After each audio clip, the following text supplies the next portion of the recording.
Voy a obviar varias cosas que tanto Luciano, el intendente, bueno, Hugo han hablado, pero cuando hablamos de cambio de políticas estamos hablando de algunas cosas que son sinónimos y que muchas veces hablamos como de las mismas cosas o de palabras comunes como si fueran diferentes, ¿no? Salud mental comunitaria es un enfoque de derechos que a la vez es una política de desinstitucionalización o de desmanicomialización, porque todos son sinónimos.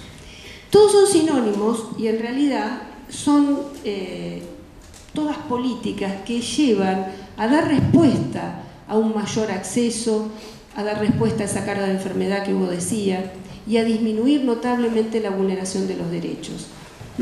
Entonces, y todas estas en realidad, Hugo decía desmanicomialización, un poco lo que no es o lo que es desinstitucionalización. En realidad, no es solamente como se da, muchas veces vulgarizado la palabra, en pensar en que es un cierre.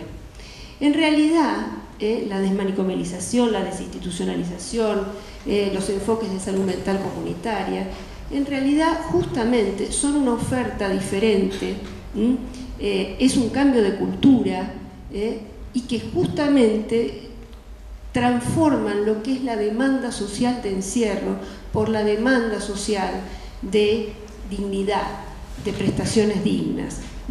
Estas políticas en realidad, que son una parte de la transformación del sistema, se apoyan en modelos, porque una política de salud mental comunitaria se basa en un modelo de salud mental comunitaria y que finalmente es una transformación de los modelos clínicos, así como los hemos aprendido, a modelos de atención comunitaria epidemiológica. Hoy por hoy en general en el país seguimos parados en estos modelos clínico-asistenciales. Hoy se hacía muy oportunamente esta reflexión acerca de lo que es la clínica, si la clínica es una cosa y la comunidad es la otra, cuando en realidad nosotros hablamos de un modelo de atención comunitario epidemiológico para hablar de que esta es una clínica comunitaria que entiende a un individuo contextuado en la comunidad, no aislado, y que tiene sobre todo que ser intervenido no en forma individual, sino con sus vínculos familiares y sociales. Algo de lo cual estamos alejadísimos hoy por hoy. Porque si ustedes ven cuál es el modelo de atención en que estamos parados, seguimos hablando de la atención a una persona psiquiátrica o psicológica. Estoy hablando en general. Ustedes seguramente están haciendo un camino diferente. Pero hoy por hoy en el país seguimos parados en este modelo de atención sobre el individuo. Entonces, de un modelo clínico asistencial a un comunitario epidemiológico, que este sería el enfoque biopsicosocial que hablaba Hugo recién y que estamos hablando en este momento. Y después, que es un poco lo que hoy yo quería detenerme, ¿no? Algo más, el cambio de organización de servicios y de las prácticas. Y entonces estamos hablando que como parte de este sistema, las prácticas que tenemos que instituir son estas prácticas comunitarias. Y uno diría, bueno, también estamos todo el tiempo generando pensamientos sobre las prácticas comunitarias, congresos. Miren, una frase que a mí me resulta una síntesis de lo que podría ser una práctica comunitaria, es aquella que va desde el síntoma a la existencia de las personas. Las prácticas que a nosotros nos han enseñado históricamente, en mi caso en medicina, psiquiatría, en psicología también, han estado volcadas al control sintomático. La internación como un instrumento más de ese control sintomático. Cuando pensamos en una práctica comunitaria, necesariamente tenemos que incursionar en la existencia de las personas. Y la existencia in situ, no la existencia en un consultorio o la existencia en un hospital, la existencia en la comunidad de la persona. Esa es una de las diferencias fundamentales sobre lo que cuando decimos una práctica comunitaria estamos hablando de un individuo centrado en su comunidad, de intervenciones en los sectores que ese individuo atraviesa, en las instituciones en las cuales se mueve y se desarrolla. La existencia de la persona es nuestro campo de acción. Puede ser que en Tandil eso esté pasando, porque en Tandil se está trabajando sobre un sistema, sobre una red de servicios, y entonces hoy nos contaban sobre intervenciones domiciliarias, sobre internaciones domiciliarias.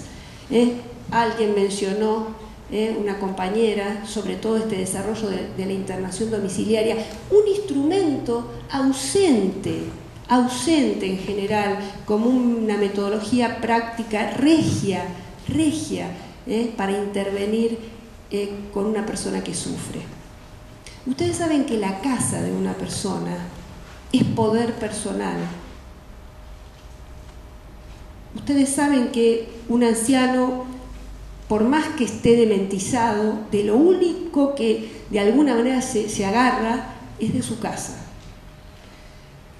Esto significa, y esto tiene que ver con que la casa es el lugar de poder de la persona, independientemente de los encierros, ahí veo a la compañera, que puede tener una persona en la propia casa, de los límites, etcétera, etcétera.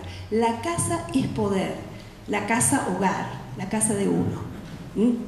Entonces, fíjense, ¿no? Internar a una persona en su propia casa es de alguna manera ir nosotros a un lugar que para la persona no es ajeno, tiene un sentido, un significado, y donde él es el dueño, es el amo de ese lugar. Fíjense el corte que se hace con esta significación cuando una persona se interna. Aún una persona internada porque necesita ser internada en un hospital general, esto sigue siendo una medida de restricción y de vulneración de derecho. Esto está catalogado así. Lo que pasa es que justamente frente al riesgo de vida, y esto lo hablo no solamente por un padecimiento mental, una apendicitis, cualquier trastorno clínico, la internación es una restricción de derecho. Pero justamente el balance es que la vida, que es el principal derecho, es superior a cualquier otro. Entonces, luego cuando no estamos en riesgo de vida, obviamente la libertad y todo lo demás están en el mismo, son derechos pares. Pero la vida, al estar por encima de todo, también nos otorga esta vulneración, esta posibilidad de vulnerar el derecho a la libertad cuando hacemos una internación involuntaria, justamente para preservar el derecho de vida. Y entonces por eso la ley de salud mental viene a llenar esta zona tan gris y tan difícil para los trabajadores de salud mental, que es internar involuntariamente a una persona, aquellos que además somos afectos a los derechos de las personas, por supuesto, ¿no? Tan difícil internar a una persona contra su voluntad a partir de que, hay un riesgo cierto e inminente sobre su vida o de otros, y entonces por eso uno ejerce esta vulneración. Pero fíjense lo que sería internar en la casa a una persona. Seguramente que esta medida de restricción es mucho menor que llevar a alguien a vivir una vida diferente, ¿no? Como dice la canción, una cultura diferente, a vivir una cultura diferente, y sobre todo si esa cultura es compartida con 300, 500, 1000 personas más, y con regímenes, porque son regímenes. Ustedes saben que las instituciones totales, como los psiquiátricos, las cárceles, tienen regímenes que, a uno le marcan el ritmo de la propia vida. Por eso cuando algunas veces se habla de el manicomio 5 estrellas, es chiquito, se come bien, está limpio, es respetuoso, es un hospital escuela, es una clínica modelo, miren, el quiebre de la subjetividad, que después todos hacemos muchos congresos hablando de esto, que tiene que una persona viva en un régimen diferente al propio, verdaderamente es una vulneración a la esencia humana. Que una persona viva 20, 10 años, 6 años, 30, 54, como, una persona de un hospital de Buenos Aires, es verdaderamente una vulneración a la esencia humana. Bueno, entonces, prácticas que van hacia la existencia de la persona, que se alejan del control sintomático. El síntoma es una expresión de algo, es la punta de un iceberg. Si nosotros no bajamos hacia la profundidad de la persona, que es la vida, la existencia, la cotidianidad, esa punta, ese síntoma, va a repetir. Y se repite tantas veces, y por eso las personas son reinternadas en forma permanente, muchas veces, porque no se trabaja esa esencia que está produciendo el sufrimiento, ¿no? Bueno, yo puse trípode, porque miren, cuando hablamos de biopsicosocial, hablamos de, por supuesto que una medicación en algún momento es un recurso priorizado, porque cuando una persona está en ese momento de descompensación, en donde está, digamos, con un desequilibrio transitorio, pero que está en una crisis y que está sufriendo sobre todo, no hablemos de que molesta al ambiente, que fue, bueno, uno de los principales argumentos para encerrar, castigar, vigilar y todo eso. Hablemos de que la persona sufre. Cuando alguien se siente perseguido, se siente amenazado, está muy deprimido, etcétera, etcétera, etcétera, está sufriendo. Y ese dolor hay que amortiguarlo ya. Y la medicación puede servir en un momento histórico, en una crisis de una persona, pero es un momento. En general muy transitorio, a veces puede perdurar más y hay que seguir medicando, a veces no, pero la medicación es un elemento necesario. La comprensión, la terapia, otro elemento valiosísimo. Pero todo esto del social, de la vida, de la existencia, de la cotidianidad, lo que hablaba Hugo, de biopsicosocial, como si esa parte que sabemos, decía Luciano, el otro, el intercambio con el otro, etcétera, es esencial. Esa parte del social no es trabajada desde la organización de los servicios de salud mental del país. ¿Qué significa esto? Que cuando uno tiene que ir al social de la persona, y cuanto peor está la persona, menos llega a los servicios, ahí no hay nadie. A lo sumo, el trabajador social, como si en esta repartición de roles interdisciplinarios, el trabajador social es el que va a la casa, cuando en realidad un equipo tratante interdisciplinario tiene que hacer un trabajo domiciliario, tiene que ir el psiquiatra, el psicólogo, el enfermero, el trabajador social o quien necesite la persona para yugular esa crisis, para revertir esa crisis. Esto no es una tarea destinada. ¿Por qué?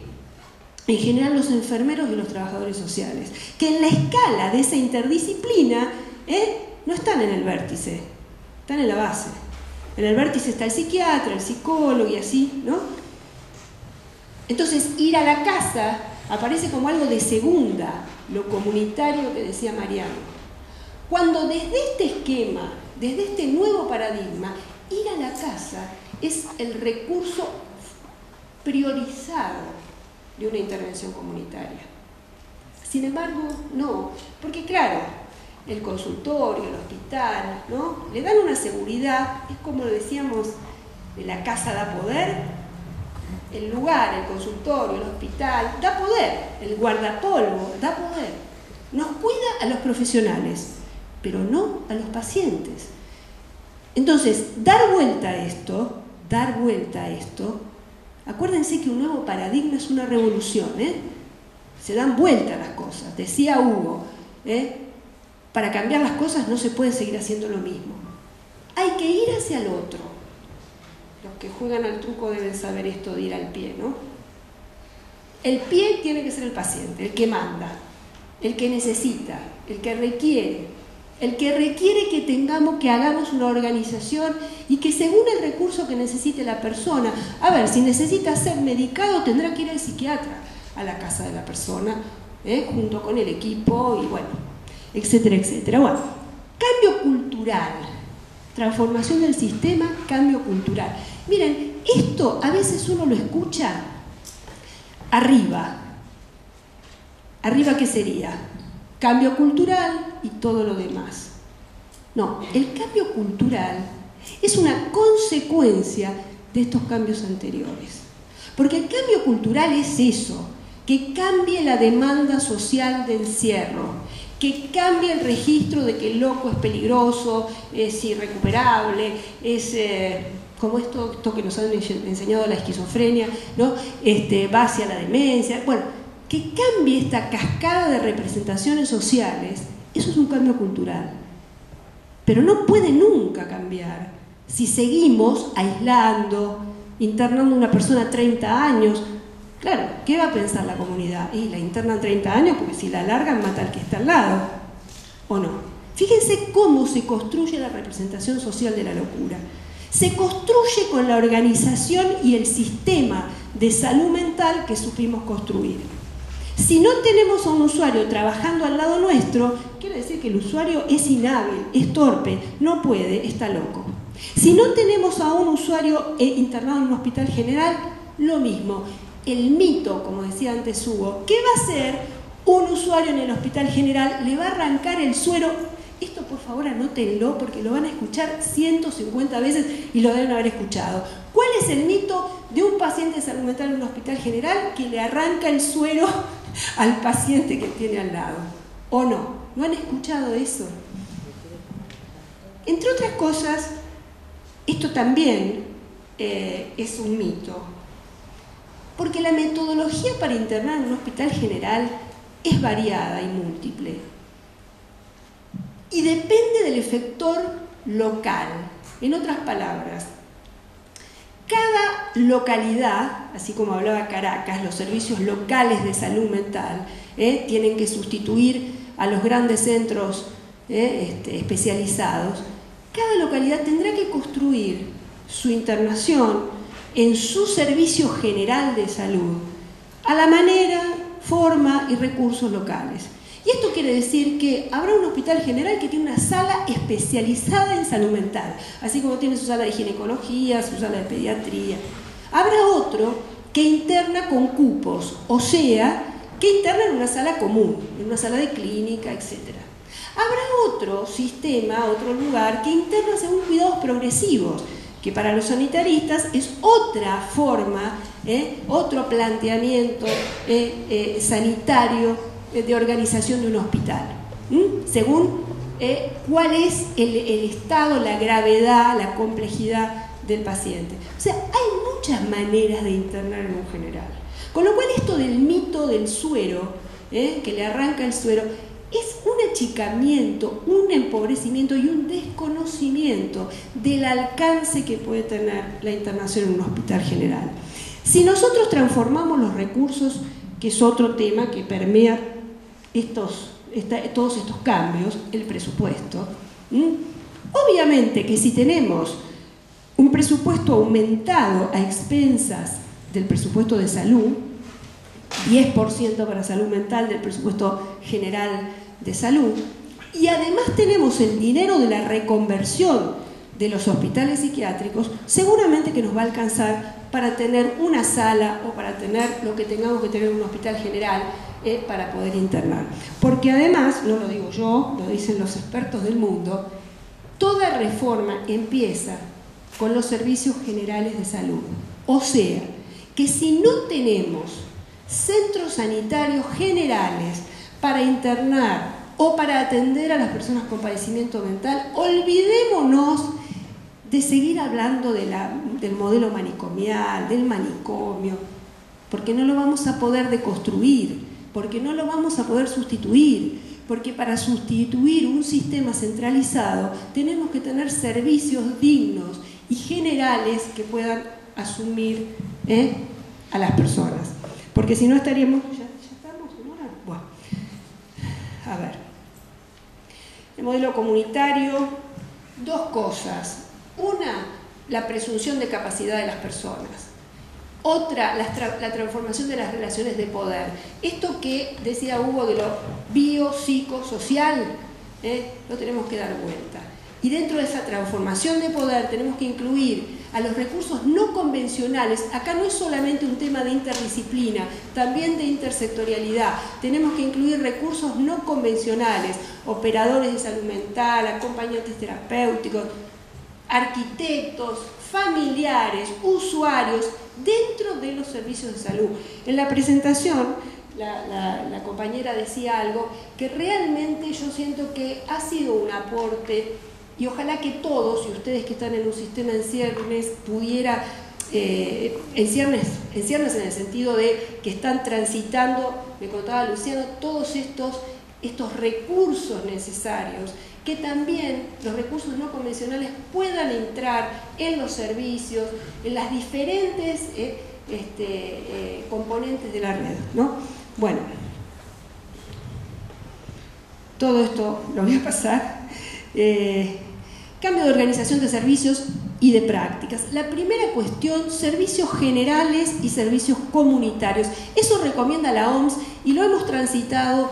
Todas las reformas del mundo han tenido que desarrollar como servicios generales el Hospital General y los centros de salud. Como servicios comunitarios, todas las estructuras y dispositivos vinculados a la inclusión social. Entonces, dentro de los servicios comunitarios hablamos de casas de medio camino, cooperativas de trabajo, centros diurnos, centros de día, que sería un poco la versión en este paradigma del hospital de día, si no seguimos con esta idea hospitalocéntrica de todo lo que ocurre es hospital. Entonces, hablar de un centro de día de rehabilitación. Bueno, ¿qué es la red de servicios con base en la comunidad? Miren, son ladrillos, pero no únicamente ladrillos. Sobre todo es el encuentro de personas articuladas para dar, para intercambiar, para desarrollar los niveles de prevención de la salud, promoción, prevención, tratamiento, rehabilitación. Y las características de estos servicios, que como dije antes, bueno, hospital, centro de salud, dispositivos sociales, etcétera, son las mismas del modelo comunitario de atención. Tienen que ser universales, tienen que ser equitativos, tienen que ser promocionales, tienen que estar articulados, tienen que ser intersectoriales, interdisciplinarios, las características del modelo comunitario. Generan inclusión social. Eso es la regla. Todos estos servicios tienen que generar inclusión social. Y, un poco, creo que Hugo lo había mencionado, son la máxima complejidad del sistema de salud mental. Ustedes saben que los niveles de atención de la salud en muchas áreas, ¿no?, hablan de un nivel primario de atención, uno secundario, que son los hospitales generales, y el terciario, que son los centros especializados. En salud mental, lo más especializado es la red de servicios. Es la red, es todo el conjunto articulado de servicios. Ya no es más el hospital psiquiátrico el tercer nivel de atención, porque el tercer nivel de atención supone complejidad. Y está demostrado que el hospital psiquiátrico tiene una respuesta lineal, muy poco compleja, porque no es una respuesta uno a uno según necesidades de las personas, sino que es una respuesta general. Bueno, esta red de servicio y estos servicios basados en la comunidad no son complementarios al hospital psiquiátrico, son sustitutivos. Afortunadamente, voy a tratar de pasar rápido, afortunadamente, bueno, no se ve bien la placa, ¿no? Esto que lo venimos reiterando, que no son complementarios, son sustitutivos, y venimos reiterando las experiencias que hemos transitado de reformas de los sistemas de salud mental. Hemos visto que cuando tenemos un hospital psiquiátrico, aún teniendo una red de servicios, internaciones generales, etcétera, etcétera, esa red pierde peso. Esa red, de alguna manera, termina derivando al hospital psiquiátrico, o sea, la presencia del hospital psiquiátrico termina conspirando contra el desarrollo de la red. Eso lo venimos diciendo hace muchos años. Bueno, actualmente 78 expertos de 42 países hicieron un estudio en el 2014 y constataron esto, ¿no? Y algunos otros puntos deben crearse simultáneamente. Estos fueron los resultados de este estudio. Simultáneamente al proceso de desinstitucionalización, los dispositivos en la comunidad, incluyendo la internación en generales. Los principios que guían su constitución son idénticos a la desinstitucionalización. Los sistemas mixtos hacen a la pervivencia de los manicomios. O sea, cuando hablamos de sistema mixto, es esto: red de servicios y hospitales psiquiátricos. Es como, en general, hemos visto que esta conspiración de la presencia del hospital psiquiátrico frena el desarrollo de los servicios. Dos o tres cosas más acerca de... no, pero acá estamos. Bueno, ¿cuáles son las redes de servicios? Todos los que hagan a la inclusión social, vivienda, trabajo, por supuesto, dispositivos fundamentales como parte de la red de servicio, prácticas de lo que hablábamos antes, la organización de la existencia, de acompañamiento. No hay continuidad de cuidados, no hay seguimiento como método fundamental de atención en salud mental. Eso es una deuda que tenemos que trabajar muchísimo en el país. Intervenciones en la comunidad, en las instituciones, en los domicilios de las personas. Les voy a contar nada más que un ejemplo de esto. Hace poco me tocó hacer un monitoreo de una institución. Bueno, esa institución tenía servicios extra hospitalarios, supuestamente servicios comunitarios. Me interesa poner acento en esto, ¿por qué? Porque a veces llamamos de una manera, eso también es algo importante, ponernos de acuerdo de lo que estamos hablando. Yo sé que a veces